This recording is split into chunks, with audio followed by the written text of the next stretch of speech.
San Giovanni's Apocalypse, Saint John's Apocalypse. Richard Harris.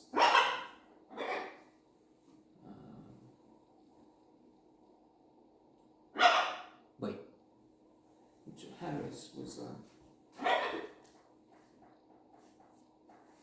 stupendous actor.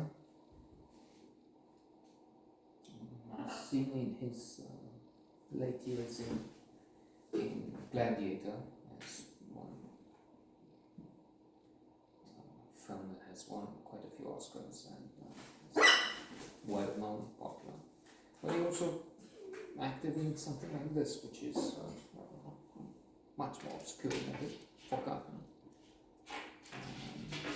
with a religious subject, treated in a more conservative manner. I mean, of course, we have The Last Temptation of Christ, Martin Scorsese, Harvey Keitel, William Defoe, and others have caused an uproar, protests, and church got angry. Just as was a polemic, Monty Python's Life of Brian, the best comedy team ever, insisted that this is not about Jesus, and indeed it was not a criticism of Jesus Christ, more of fanaticism that people display in many cases. You have to think for yourself. We have to think for us. Don't follow the others. Tell us one of the favorite moments of John Cleese, and I watched some of the interviews, then also this polemic where they invite two clergy or one I don't know if it was the actual category, I suppose not, but one high, and then theologian, and then they just poured scorn and contempt on one of the best comedies ever. In fact, there was a list time out which listed it as number one best comedy ever made. And I agree, it's one of the top five. There with Nell and I, Some Like It Hard, Dr. Strangelove. I would also put King of Comedy, De Niro, Martin Scorsese, and Jerry Lewis. Jerry Lewis as an obnoxious, not as the clown we sort of know from most of his movies, but serious.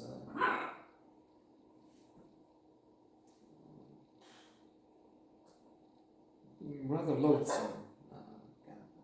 Well, it's true. It makes sense when he's a comedian playing a comedian. When a comedian is on stage, he gives so much. He's making effort to make people laugh. It makes sense for him to be serious. Can't be 24 hours per day hilarious.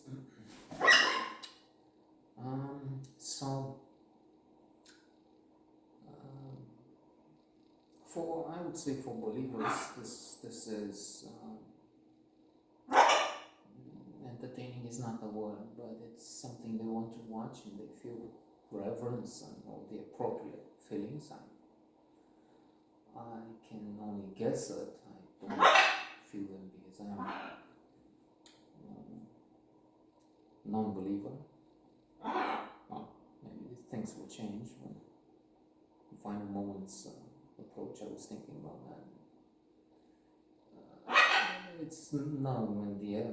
We are on a plane and it starts shaking. It looks like maybe it will come down crashing. You start praying.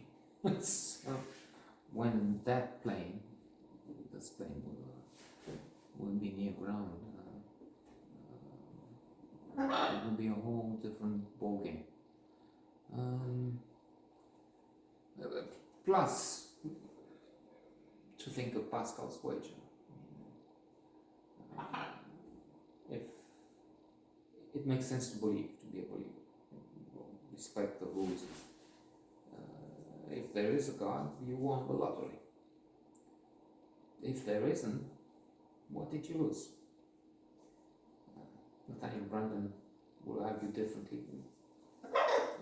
One of the greatest psychologists, he has an authority, the ultimate authority on self-esteem.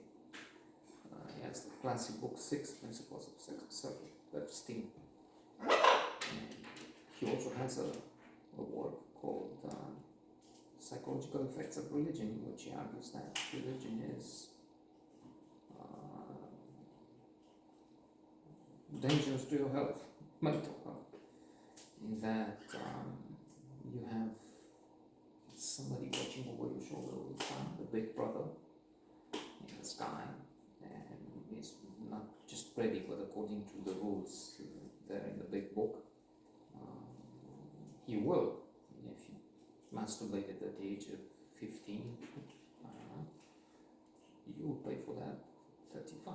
And then this thing, speaking of the wager of Pascal, what do you lose? Well, you lose your life if you keep thinking as a Christian. There's the afterlife, so I don't need to bother about this one. You miss your one and only chance. That's what you can miss. Waiting for paradise, waiting for the real afterlife. Which, if it is not there, you lost the wager.